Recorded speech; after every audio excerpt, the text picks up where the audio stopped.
Today we're going to talk about the following. When can I twist the truth? It says in the Torah, "Velo teshakru ish ba'amito." You shall not lie to one another. However, there are some cases where you're allowed to deviate from the truth, and this is what the first halacha today in Yalkut Yosef is going to talk about, and we're going to expand on that. העושה מצווה או דבר חסידות ורוצה לשנות בדיברו משום ענווה או שלא יחשב כיהורה, מותר לו לשנות כדי לקיים והצניע לכת עם אלוהיך. So, it's like this.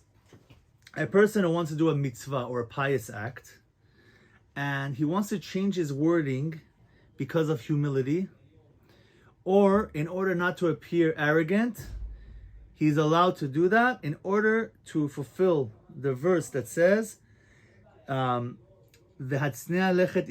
modestly with your God. Now, very interestingly, the Hebrew alphabet is very holy. Every single letter in the Hebrew alphabet is holy. The Hebrew word for sheker, which means lie, is right after each other in alphabet, and shin, kuf, resh. Switch it around, resh, shin, resh, kuf, resh, shin. That means they're close to each other because a lie is more prevalent. The word for truth, emet, has three letters. Aleph, which is in the beginning of the alphabet, mem, which is in the middle of the alphabet, and tav, which is the end of the alphabet, to teach us that the truth is not so common in this world. We have to know when we can deviate from the truth, and that's what we're going to begin with. So in the Gemara in Bava Metzia, it says that there are three ways that you can deviate the truth. B'masechet, b'puria, u'be'ushpiza. Masechet, Rashi says, what does it mean by Masechet? Let's say you learn the Gemara, or you know a lot of Gemarot, and then someone asks you, can you explain this to me? Or how many of these books in this library do you know? And let's say he knows all the books. So you could say, yeah, I know some of them. I read some of them. I've only finished a few Gemarot. This is in order to not become to show off. So that's okay. The second one is Puria. Somebody was in conjugal relations. He doesn't need to tell. If someone says, "Where were you right now?" He doesn't need to say that he was, with his wife. It's not proper. It's not dignified. So he's allowed to lie only for that reason, to get to not embarrass himself, to not look bad. The third thing is be'ushpiza. You got invited to someone's house. He gave you the best meal, steaks, everything, and people ask, "How was it?" You could say, "It was fine. Very simple," not to brag. Why? Because if you say it was very, very, very good, people are always gonna start calling this guy up, coming to his house, driving him crazy. So you change the truth a little bit. So for humility, you're allowed to change the words. The Rambam also brings an example. He says you can't just lie for humility. You can lie in this case so that you won't be embarrassed. Let's say they ask a rabbi, "Can you help me with this Gemara?" They ask him, "What Gemara are you learning?" And he says a different one. But he knows what you're going to ask him, which Gemara. You say, "No, I'm not learning that Gemara right now." Why did he say that? It's not so fresh in his mind right now. So if he asks him, he's not going to know he might not answer so well, and he's going to look bad. It's not really that he's going to look bad. As a rabbi, you should be able to answer the question. Sometimes he didn't do enough review, so he'll be embarrassed. So he can say, "I'm learning a different Gemara. That Gemara is not fresh in my mind right now." However, that doesn't mean that a rabbi can escape his responsibility to answer if there's an important question that somebody needs to know and he doesn't know the answer, and he needs to help him. He has to find out the answer. It's good to say, "I don't know," and go find out. And some people, sometimes in arrogance, a rabbi or a teacher may lie with the answer because he wants to show that he knows all the answers. That's a very bad thing to do, And it's always better to just say, I don't, if you don't know, say, I don't know. Okay. So that's the crux of this halacha. We're going to go to the next halacha. Oh, yes, sir. What about in order to have shalom bayit Yes. at home, and your wife brings, where were you, daughter? You don't give the exact answer, but you know that you can give an off an answer, a white lie, which is okay. She'll accept it, and that's fine. That's another topic, and but you're doing it for shalom bayit.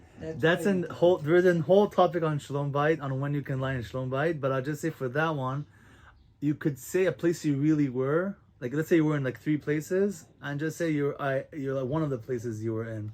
So technically, you're not lying. You were really right, at place A. Okay, now we're going to talk about the topic of v'ahavta l'racha kamocha, loving your fellow Jew as yourself. Kodem tefilat shacharit tzarich adam lekabel alav ahavat Hashem. When you come to pray shacharit in the morning, you need to accept upon yourself to love Hashem. Ubazeh mekayem ubo tidabek. There's the verse that says you shall cling to Him. What does it mean to cling to Hashem? Not physically.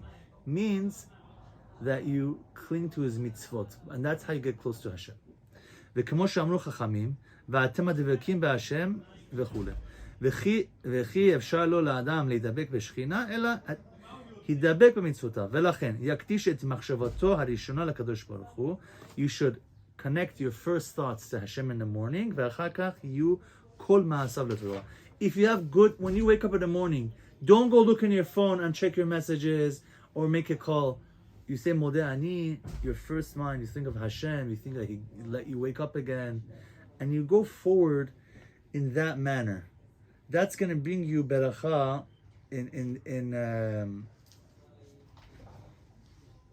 Now, I want to say a story. Should I say a story about Arizal? Arizal HaKadosh. Arizal brings this halacha. Rav Yitzchak Luria.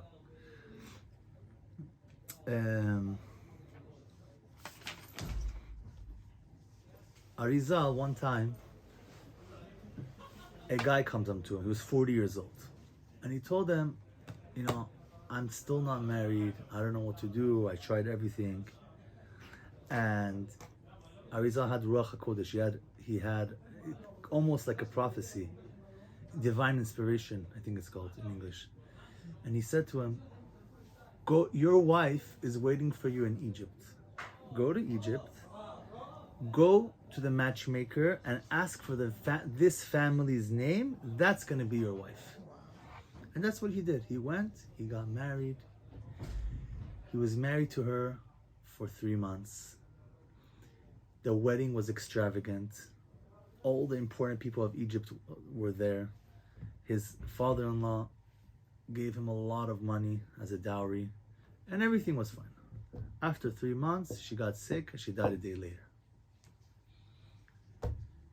Comes back to Eretz Yisrael. He tells the Arizal, what do I do now? Why did this happen to me? I don't understand. So he said, I'm gonna ask you. He knew the answer already, but he asked him the question. He's like, what were you doing 20 years ago? He said, I was a baker. And who did you work with? He's like, I work with this guy. He was an evil person. He stole all my money. How much did he steal? 50,000 gold coins from me. How long did you work with him for? 3 months. He said to him, you should know, this man who was your partner 20 years ago, and he died already, this guy, 20 years ago, came back as a reincarnation as your wife. That's why he got married late, because she needed 20 years to grow up. So he was 40, she was 20. She is the reincarnation of him. He came to her to fix the mistake that he made as a woman. Therefore, for 3 months, they had a perfect marriage. They were in bliss. because he had to make up for the 3 months that he went through hell with this bad partner. And the father-in-law gave him 50,000 gold coins, because that's the money that the partner stole from him 20 years ago. So you see how everything got fixed in the end. Whatever is yours is yours. Someone steals from you, someone doesn't pay you, he owes you money. At one point you're going to get it back. What's yours is yours. And afterwards he told him what to do, and he got married again and lived happily ever after. But that's how powerful Rav Yitzchak Luria was. He was able to see these things and help people with it. He only lived a very short life, but he did a lot in that time. He lived about 500 years ago. Yes, sir. Well, you mentioned at the beginning was love for your fellow man. And you mentioned Shachrit. Yes. And So there's two things. The first prayer, it's not the prayer, but the first thing you say before you even go into prayer, you put the elements of God together and you connect them. I'm going to explain it. That's and then, right afterward, you say a prayer for you and your fellow man. That's what I'm going to discuss right now. Exactly. You got it. That's what. So that's why you have to accept loving Hashem and loving your fellow man. And that's the next halacha. I had mixed it with this one, intertwined it. So now, nahagu lomar bekol boker kodem atefila. Every morning before you do shacharit, you say, Hareni mekabel alai mitzvat aseh shel v'ahavta rocha komocha. I hereby accept upon myself the mitzvah of loving one's fellow man. ועל ידי זה תפילתו תהיה כלולה בכלל תפילות כל ישראל. Your prayers will be combined with everyone's prayers when you do this. That means you might have other tzaddikim in every minyan. What's sibur? Tzadi bet resh. Tzaddik, benoni, rasha. Wow. Righteous, average, and evil. All those are found in a community.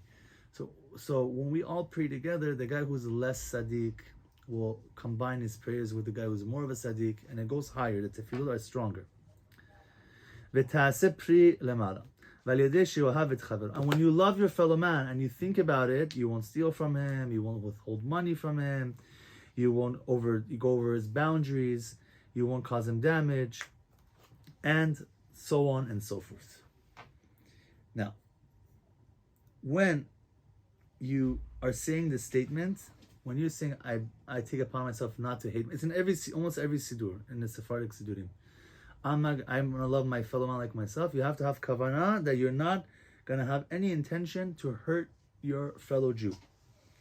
Now, something very interesting. Again, talking about Hebrew letters. The word for love is ahava. The numerical value of ahava is 13. When you accept upon yourself to love your fellow man, you have 13. When I accept upon myself to love my fellow man, another 13. We meet together, 13 and 13 is 26. That is the Tetramagon of God's name, Yud Kei Vav Kei. You have 26. And then Hashem is also with you. Wow. So it says in the Shulchan Aruch that you should give tzedakah in Shacharit, and that will and also it's the same thing, take upon him the mitzvah of loving your fellow man, and then it sweetens the judgment. If someone has judgment upon them, it sweetens it. Everyone needs to think of their fellow man as a body part. If someone's leg was hurting him, he's not going to just cut it off, he's going to heal it. So you have people in the Jewish nation who are not so good. You shouldn't, we should see if you try to work it out or fix the problem. Sometimes you could and sometimes you can, but you have to try and not just hate someone because he's not like you or he got you mad. We have to care about people even if they're not related to us. If they're a fellow Jew far and wide, we have to care about them like as close as possible to our own children, our own family. There was a story about a woman who saw a child fall off like a high place and he got hurt. He hurt his leg. He's crying, he's bleeding, and a rabbi picks up the child and takes him to the doctor. As he's running with him, the old lady says, "It's gonna be okay. It's gonna be okay." And later, it turned out it was her grandson that fell out, that got hurt. Then she was crying, and then she was in all this pain. So when it's someone else, it's gonna be okay. It's gonna be okay. But when it happens to the person himself, it's a different story. But we have to build that love within ourselves to care about the person as our own grandchild or our own son. There's the story, it's very common, I'm sure you've heard of it. The husband and wife, an elderly couple, they went to the doctor, and the husband said, "Our foot hurts." Yes, that was a big Rav. I forgot his name, but there was a big Rav who said that. Yes. Meaning that he accepted the fact that his wife's foot He hurt. shared the pain. Exactly. And some of the guidelines of loving your fellow man: love your fellow man like your own body. Treat their money or objects like your own. Like say you rent a car from a Jewish guy, any person, but even more for a Jewish person. Don't these people rent cars and they drive super fast and they spin the wheels and they do all these things, and it messes up the car. But say, it's a rental. What do I care? Treat it like your own car. Now, that doesn't mean, with my own car, I would also do that damage to them. I'm going to do it to him. No. Whoever hates his fellow Jew transgresses the commandment of you shall not hate your brother in your heart. So sometimes people don't get along. So you have to work it out. Try at least. Talk about it. Make peace. Even if you don't have to be friends, but you have to work that problem out. The importance of love is that it brings unity and it brings power. There was a story in a time of the war with Napoleon against Russia. A big rabbi asked, who's going to win? I think it was World War I, if I'm not mistaken. And he said that the Russians are going to win. He said, how do you know? He said, I want to tell you a story. They will not go on, I think. Huh? They will not go on, I think. I think so, yeah. So he said there was a man who was with his horse and wagon, and he's driving, and he falls into a ditch, and nobody could get him out. This guy comes with 4 big horses. He's going by, and he says, let me try to take it out. So they attach the rope, the harness, whatever, to the one in the pit, and he starts whipping his horses to run up and pull him out. They couldn't do it. Then this guy goes by with 3 little ponies, and he says, let me try. Let me attach my ponies to his wagon, and we'll bring it out. The guy with the big horses starts laughing at him. What are you talking about? These little ponies, what are they going to do? He said, okay, give me a chance. So he connects it, and the 3 little ponies pull out this wagon. The guy said, how did you do that? He said, let me ask you a question. These horses, where'd you get them from? He goes, these are the best horses all over the world. Stallions from here, from there, from all over the world. He said, you know what? My horses, they're brothers. When you whip your horses, they don't care about each other. So he's not gonna pull hard because he doesn't care if the other one gets whipped. But my ponies, when he sees the other one whipped, he also pushes even harder because he doesn't want him to get hurt. That's unity. So therefore, he was able to get him out. And the rabbi said, and that's why the Russians are going to win. Because the Russians were united, and most of the people were Russians. Whereas Napoleon's army had different people. They had French, and they had other nationalities that were in the army also, and they didn't have so much unity. Sometimes culture makes division also. So that, and in the truth, what happened was Russia won that war. Now, despite cultural differences, even Jews who have cultural differences, we have to ignore those and not let that get in the way of unity, because we have more things in common as Jews than as cultural. Cultural is more outside, music or whatever, language, but keeping the Torah and mitzvot, we have much more in common in that than our nationality. There's a bird called the chassid. I think it's called a stork in English. If anyone ever saw the cartoons, they say that the stork brings the baby, delivers the baby to the houses. That animal is forbidden by the Torah. It's not kosher. Why? It's such a nice animal. Chassid. Chassid means pious. And chassid is also from the word chesed. Why is this animal forbidden? Because it only does chesed, it only does kindness for its own kind. Meaning for the own species. Other birds, they don't help out. But because of that reason, that cruelty, Hashem made this bird unkosher. There was once in Yerushalayim a group of religious people who got together and said, we're going to make a club. It's called the Loving Club. Whoever joins this club, he has to promise that he always, let's say there's 20 people in the club, we're always there for each other. Call me 2 a.m, I'm going to be there. You need a loan, I have to give you, no matter what. A Rav heard about this, and he liked the idea. He told his Rav, I want to join this group, what do you think? He thought about it. He said, it's forbidden to join this group. Why? They're giving all their energy only for these 20 people. Anybody else that calls them 2 a.m, that has a flat tire, is not going to help him. He might if he's in the mood, but maybe not. But for the other guys, he'll do it no matter what.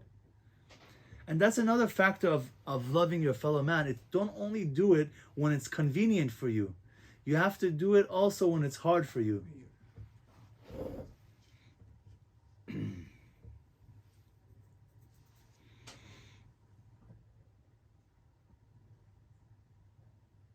Okay, now, in the 10 Commandments, there was 2 tablets.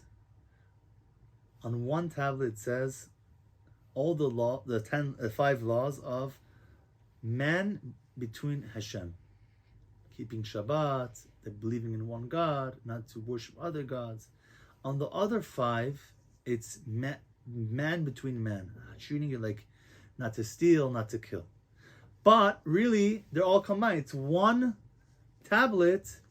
It's connected. He didn't have two tablets. It's one, but it's split in 2.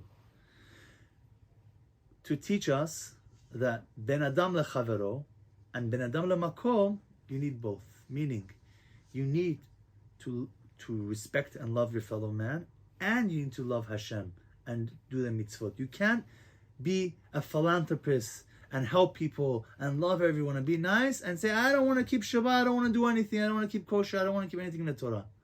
And also, on the other hand, you can't keep Shabbat and mitzvot and wear a kippah, but people, you treat them bad, you steal from them. So you need both of them.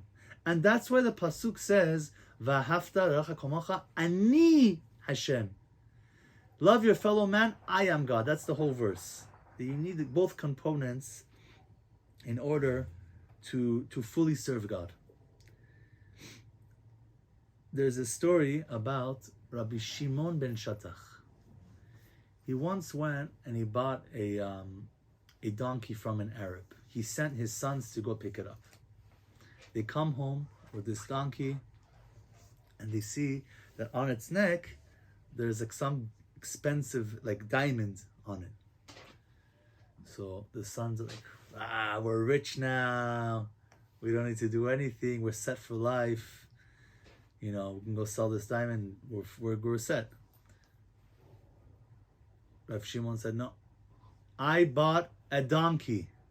I did not buy a diamond. Go return the diamond back to him. They listened to the father. They went back to the Arab. They said, here you go. Must have forgotten it on him, or whatever it was. Here you go. The Arab said, blessed are you, the God of Shimon ben Shattach. The Magid Miduvno asks, why did the Arab bless God and not bless Rav Shimon? Rav Shimon did the deed. So he says that this Arab was a smart man. He saw something here that was against nature. It's odd. Who would return a lost object to someone? There's no cameras. There was nobody knew about it. He could have kept it and continued his life. And yet, he went back and he gave it to him. That is against the nature of a person. And the way that God made the world, I'm going to bring a few examples now, show everything about life. We have gravity. You throw something up, comes back down. That is just like us. Everything come back to me. Me, me, me, me, me. That's how a person's natural instincts are, to take for himself. And that's another example. Most of the world is water. 80% is water. Because water is the most important thing. Gold is rare. Because Hashem is teaching you, it's not everything. Give you another example. A man stands on his 2 feet and he looks forward. That's like when your neck is straight, you look forward. An animal, if he wants to look straight, what does he have to do? He has to lift his head up. Yeah. And an angel, he's slightly bent. They're always a little bit looking up. What does that teach us? A man who looks straight has a choice in life to do good or evil. It's up to you. You have free choice. So you can go up or down, go to heaven, go to hell. An animal, when he dies, it's finished. He's looking down, that's where he's going to be, and there's nothing else to it. An angel who has no control over himself, it's like a robot, and does whatever Hashem says, is always looking up because he's spiritual, he's fully spiritual. So the Arabs saw this, and therefore, that is the reason that he blessed Hashem. Because only with Hashem can someone do something like this. To go out of his way and return something there has to be something else to this. And that's the Torah. The Torah helps us go against our nature and to control ourselves. So the foundation of Ben Adam Lachavaro, meaning treating your fellow man well, is to surrender to the other person, going against your negative traits, letting things go, forgiving. And when you do those things, Hashem also does it to you. Hashem will overlook, if God forbid someone did a sin, He may overlook it because you overlook when someone else hurt you. There's a story of Rabbi Tanchuma. In that time, there was a great drought in Israel. There wasn't rain for a long time, and the rabbis decreed twice to make a fast and to pray and everything. Still, no rain. The third time they said, okay, what we're gonna do, everybody go give tzedakah. And hopefully the decree will stop. There was a man who had divorced his wife previously, and during this time, as he was walking, he saw his ex-wife. His ex-wife said, please help. The wife was very poor. After they got divorced, she was living in poverty, and she asked him to give money to her. The husband gave her tzedakah, even though it was hard for him, and he went on. Afterwards, people came to the rabbi, and they said, so-and-so? He was with his ex-wife. I think they were doing something together. So the Rav clarified this. He spoke to the man, and he's like, no, I went to give her tzedakah. He told us to give tzedakah. She needed money. I gave it to her. I want to quote what he says. Rav Tanchuma turned his face to the heavens and he said, "Oh Lord, look at this man. His wife displeased him and he divorced her. He had no responsibility towards her anymore. Yet when he saw her in distress, he had mercy and helped her." And so on and so forth. Please have kindness and mercy on us also. Immediately, abundance of rain and the drought was over. This one man, by his act, was able to do something that all the rabbis of that generation who were praying and fasting were not able to bring rain, but because of him, that there was rain. Do you understand that? One person tipped the scales. That is v'ahavta lecha kamocha. It's not just loving the fellow man when it's easy for you because you like him, even the Jew that you don't like or you don't have something in common with him. You go and help him. There are a lot of people who say, "Hey, it's the heart. You have to have a good heart. That's it. Why everything else?" Or they kiss the Torah, in the Bet Knesset, but they don't keep anything in the Torah. They don't keep Shabbat. You have a good heart. So I'm going to say a story. There was a rabbi in a village in Israel who he was telling his congregants day in and day out, you guys have to keep Shabbat, keep kosher, everything. Whatever he was saying, fell on deaf ears. He said, okay, what can he do? He tried for a long time. One day, he comes with a casket and he tells his village, there's a death, I need you to all come with me, we're going to go bury him. So they lift the casket and they're taking it to get to the graveyard, and the rabbi starts talking about the dead. What a great soul he was, how good he was. He had such a good heart. He never hurt anybody. Everyone starts crying. The rabbi's crying. And he kept saying, he had such a good heart. They go all the way to the graveyard and they open it up to bury him. And they see there's a cow in there. Everybody was furious at the rabbi. You lied to us. You tricked us. You wasted our time. He goes, no. Didn't you guys tell me as long as you have a good heart, then it's enough? You don't need a Torah. You don't need anything. He has a good heart. What's wrong with him? You guys are the same way. If you want to act like this, you're no better than this cow. You can't just have a good heart and be nice to people. You have to keep the Torah and the mitzvot. Even if you don't understand why you do it. Thank you.